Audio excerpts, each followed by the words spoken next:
Alright guys, welcome back to VALORANT News. 4 teams remain at Masters Toronto. Massive excitement for who's going to win today and for the rest of the weekend. The Sentinels guys responding to some of the reunions of that Sentinels lineup. Whether that changes anything going forward is another big question as well. But Wolves versus PaperX, one of the key storylines of today. Who's going to come out on top and who's going to win the entire tournament? Very much enjoyed to your thoughts in the comments. Hit the like button if you enjoy. Subscribe if you're new as always. I greatly appreciate it. Big thanks to PrizePicks as well for supporting the content this weekend. If you guys want to get involved in daily fantasy, feel free to head to the link in the description box below. Use code BreakingPoints and claim $50 in your first $5 pick. Play responsibly, of course, if you're interested and you're in an eligible location. And let's crack straight on with the content, baby, because here comes the PaperX trade. As G2 say, they're everywhere, man. Here they come. So, obviously, we've got the new map here that was teased a couple of days ago, and we will see if track by track actually works out this weekend, because, wow, there's so many storylines regarding all of these teams going into the rest of the weekend that anyone who wins, it's going to be an amazing story. And, well, we shall see, right? I mean, the most remarkable outcome, of course, would be the Wolves Esports win. I know that many people are rooting hard for PaperX to finally get over the line and win this tournament.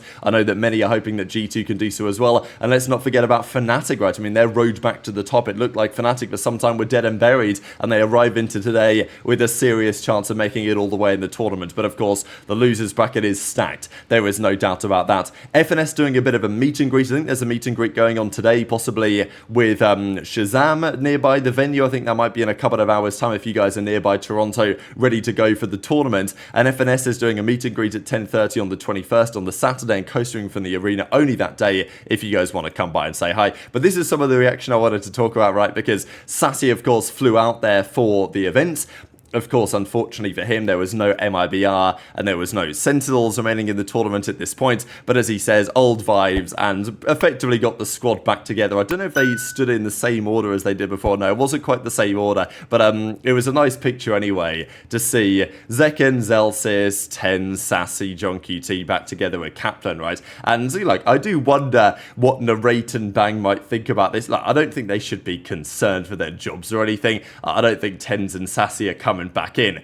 Not yet, anyway. Like, I know that Sassy has said that some sort of return to competition is on his mind, but I think he more so implied that, you know, he might come back as a coach or something at some point relatively soon. Maybe next year he really wants to get some sort of competitive edge, and maybe that could be a coaching spot somewhere. TenZ could return, of course, he's got the talent to return, and maybe even would return. Like, the fact that he stepped in for Cubed Academy recently, you know, the comparison that I would always make is to Scump in Call of Duty. Scump has been very, even though Scump, you know, potentially could still play and has at least contemplated it, he's never wanted to return because it's kind of been fearful that, well, if I come back even for a couple of matches to fill in, then, you know, it's going to affect things, right? Like, you know, maybe you're not going to look so good, and then it will tarnish the legacy, whatever. TenZ doesn't really seem to mind about that, or like he will just play regardless. If Sentinels need him to sub in, then he would do so. And, you know, maybe he could even return at some point. At the end of the day, Bang and Narrate, especially, you know, Bang wasn't very happy with his performance, and Narrate wasn't either. Certainly when push comes to shove, Kaplan mentioned how they were getting in their own heads and stuff like this, and maybe a bit of an experience at times cost them a little bit down the stretch of this tournament. So, you know, I think there's lots to learn, but equally there is going to be pressure on some of those gentlemen going into the big one. As TenZ says, family reunion, right? This got 26-odd thousand likes. I know that people were commenting on the TenZ jeans. I thought it was pretty funny.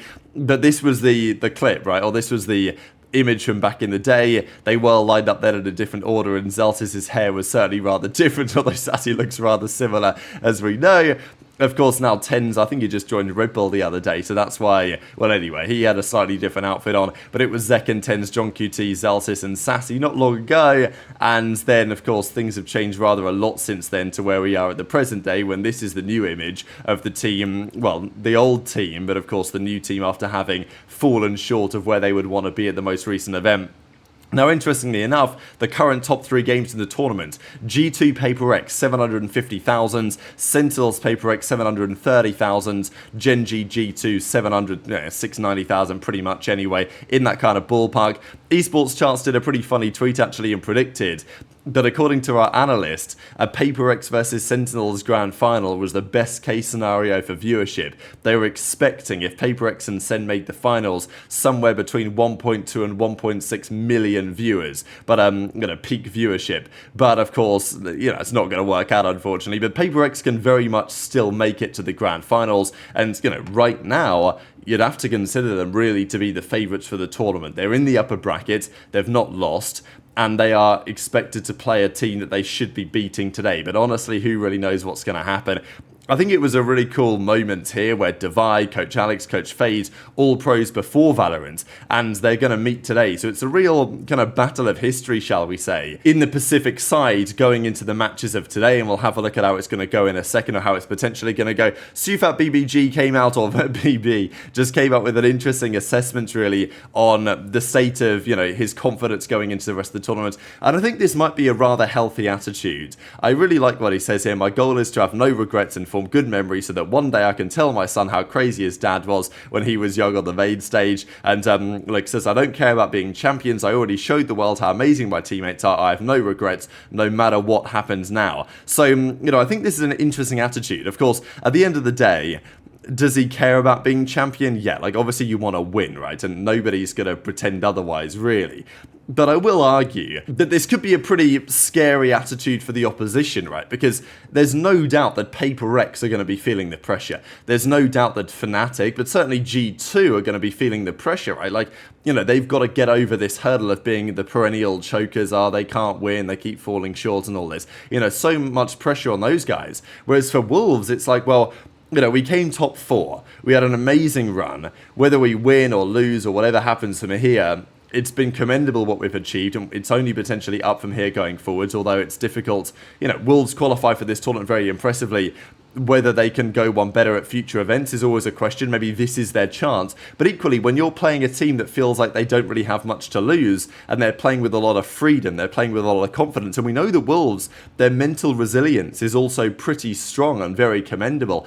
I think it might end up being a good attitude for Wolves, that they're going into the series saying, look, we win or lose, we've done our part. We're just here for the vibes, and we're here to do our best from now on, rather than putting too much pressure on themselves.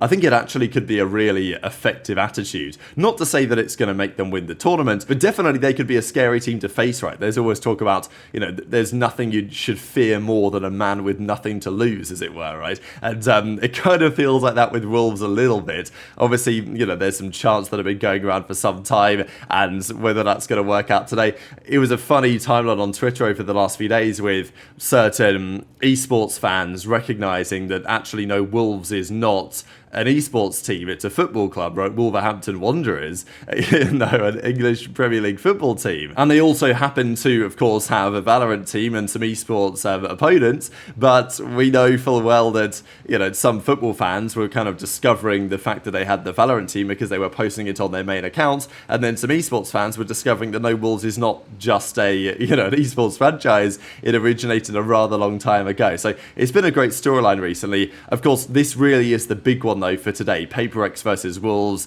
It's the TMV versus Sliggy matchup, effectively, TMV versus the Paper X track by track. And it's all looking rather solid for the rest of the tournament. But it's going to be a big storyline, right? Era was doing his predictions. Wolves 2-1 Paper X, G2 2-1 Fnatic, because, of course, the top game is the winner's bracket match to determine who gets to the grand finals. The bottom game is to determine who gets eliminated from the tournament right now, right? And this is a really important deal. G2, do I predict similar things?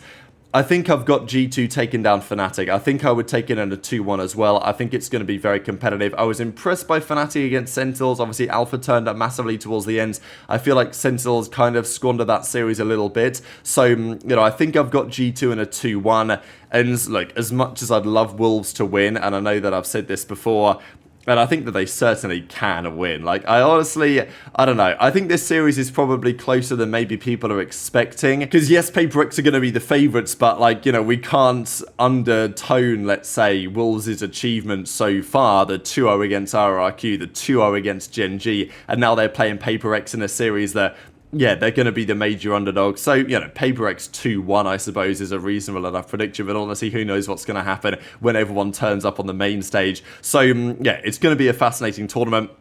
Whoever wins, though, the losers bracket game, I think has also a very, very good chance, right? Because it was my feeling from the very first rounds that, look, if G2 were to lose to Paper X, if Fnatic were to lose to Gen.G, which both of them did, we know that the first seed curse came through big time with this tournament. I was still expecting both of those teams to make a serious run, and, that's what both of those teams have done in the bracket so far. but of course it's going to have to end for one of them from now to the end of the tournament, and I'm still picking G2 to make the deep run through the tournament, but we shall see what happens at the end of the day. So very much enjoy your thoughts on all of this stuff in the comments below. Hit the like button if you enjoyed, subscribe if you're new, take care, and I'll see you next time.